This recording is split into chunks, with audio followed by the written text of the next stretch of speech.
আসসালামু আলাইকুম।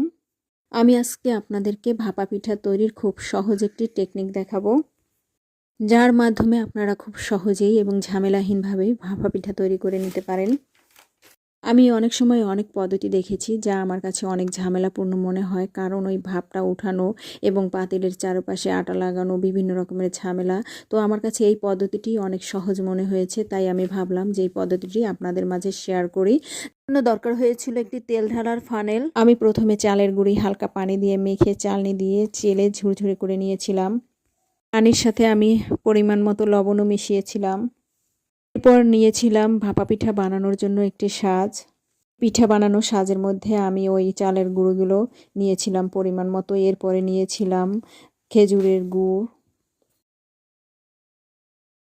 খেজুরের গুড় বিছিয়ে দেওয়ার পর উপর থেকে বিছিয়ে দিয়েছিলাম নারকেল কোরানো। এই নারকেল আমি ডিপ ফ্রিজে রেখেছিলাম কুড়িয়ে, যেহেতু বাহিরে রাখলে নারকেল নষ্ট হয়ে যেতে পারে, তাই ডিপ ফ্রিজে রেখেছিলাম। এই ডিপ ফ্রিজে রেখে দেওয়া নারকেল যখন খুশি তখনই যে কোনো কাজেই ব্যবহার করা যায়। এখন আমি উপর থেকে গুঁড়ি চেপে চেপে দিয়ে ওই শাঁসটি আমি কাপড়ের উপরে দিয়ে আস্তে করে শাঁসটি আমি উঠিয়ে নেব।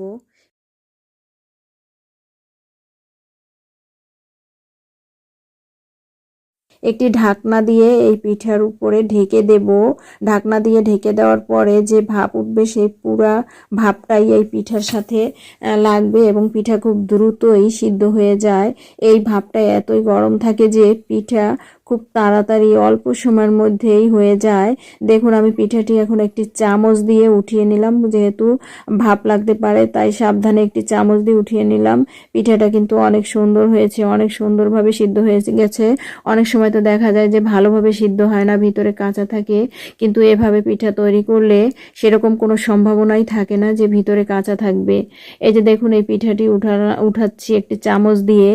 পিঠাটি উঠানোর পরে আমি দেখলাম যে পিঠাটায় গুড়ের কালারটা তেমন একটি আসেনি। তার কারণ হচ্ছে আমি গুড় একটু নিচের স্তরে দিয়েছিলাম। যদি গুড় একটু উপর থেকে দেওয়া হয় তাহলে পিঠার কালারটা অনেক সুন্দর হবে।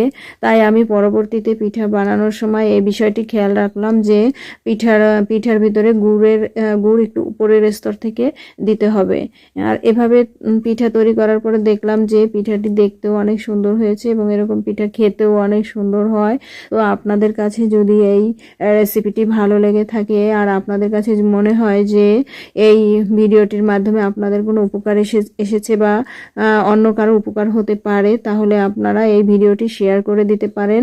এবং এই পিঠার রেসিপিটি আপনাদের কাছে কেমন লাগলো এবং এই টেকনিকটি আপনাদের কাছে কেমন লাগলো তা কমেন্টের মাধ্যমে আশা রাখি জানাবেন এবং লাইক দিতেও ভুলবেন না।